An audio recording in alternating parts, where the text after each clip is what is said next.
خۆتان لێبێت و ئەم کاتتان باش لە نێو گەلی عەلی بەگم من لە ماڵی یەکێک لەو کەسانم کە زیاتر لە 65 ساڵ بە تەنیا لەم شوێنە ژیاوە ئەویش عەلی عاشق کە هەمومان چیرۆکی سەرگەردانبوونی و عاشقبوونیمان بیستووە لە ڕابردوو. ئێستا ئەم ماڵە پاک دەکرێتەوە و دەگوترێ بۆ دەکرێتە شوێنی بنکەی بەرگری شارستانی بە شێوەیەکی کاتی. لێرە کاروان میرادۆلی بەڕێوبەری بەرگری شارستانی سۆران خۆی لێرە کا کاروان سلااوت لێبێت.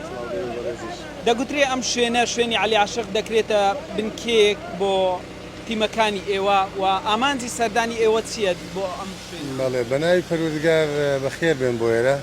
هەڵبەت ئەمە ڕەمزێکە، ئەم ڕەمزە ئەبێ هەر بمێنێ. ئێمە پێشووتر پێشەوەی کە من بێمە ئەم بەڕێوەبەرهاتیە داوای ئێرەکرا بوو بە کاتی بەکاری بێنین فترەی زەمەنی زستانە.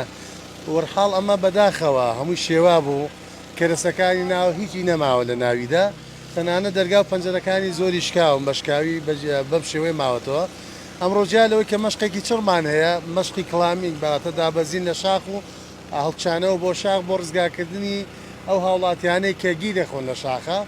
و بە پێویستم زانی هێزی مرۆیمان زۆر بوو و هەم بەو 5-6 تیمەی کە هەین لێرە هەمەم خانۆش خایان بکرێتەوە سیانەش بکرێ هەل لە ڕێگەی ئێمەوە. واگە کەڵکی لێوەربووین بۆ تیمی ئینقاز فترەیەکی زەمەنی کورتە، چونەمە دەکەوێتە سەر مڵکی با بڵێم وەکو ئەملاکی گەشت و گوزارە، بەڵام دوجار باڵەخانەی میریە ئەکرێ ئێمە کاتی سپادەی لێ بکەین، چون ئێمە چەند شوێنێکمان هەیە لە جێگاکانی تر بەڕادەیەک لە وەرزی زستانە خوتوڕێ هاتنە خوارەوە تاوێر و تەنە هەڵاوساوەکانمان هەیە بۆ لایانی سەلامەتی کارمەندانمان بە گرنگی ێزانیم تا ڕادەیەک بەودایکی کورتیش بێسپادە لێرە بکەین. بەڵام دوجار ئێمە بە خاوێنی ڕایەگرین و سیانەیەکەین و بەجددی دەمانێت ئەم ڕەمزە هەر هەبێت، چون ئەم ڕەمزە ڕەمزی ڕەحمەتیە. ئەم کاکە ڕەحمەتیە خەڵکێکی هێزگار زۆر دەزانێت چیرۆکی عەلی عاشق ئاشنایە بەلای هەموو تاکێکی کورد بەڕادەیەک ڕەنگە ژمارەیەک خەڵکیش لێ بێ ئاگا بێ.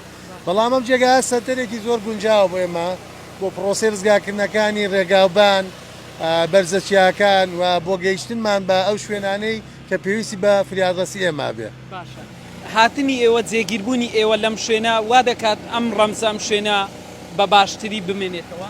نەکرد بە باشتری بمێنێتەوە. ئێستا ئەگەر تۆ ڕەنگە ساڵش کە ئەوا بێ ڕەنگە دیوار و دار و بەردەکە و کاشیەکانیش لەبەرەوە لە ناو بچێ. عادەتە خانوبەرە و باڵەخانە و شوێنگانە وایە کە خەڵکێکی تیا بێشتا باشترە مێنێ و بەرگاگرێ.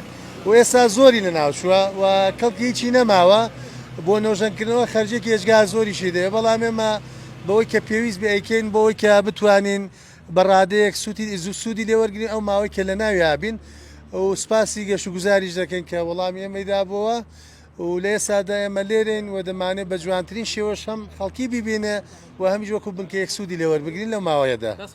سەرکەوتووە. زۆر سپاس کاروان میراودەلی بەڕێوەبەری بەرگری شارستانی سۆران وەک خۆی ئاماژەی پێکرد کە ئەم شوێنە بە شێوەیەکی کاتی لەلایەن گەشت و گوزاری سۆران دراوە بە بەرگری شارستانی و دەمێ ئاماژەش بۆ بکەم کە عەلی عاشق ئەم خانووی لەلایەن نێچیروان بارزانی سەرۆکی ئەو کاتی حکوومەتی هەرێمی کوردستان وەکو دیاریەک پێشکەشی کرا.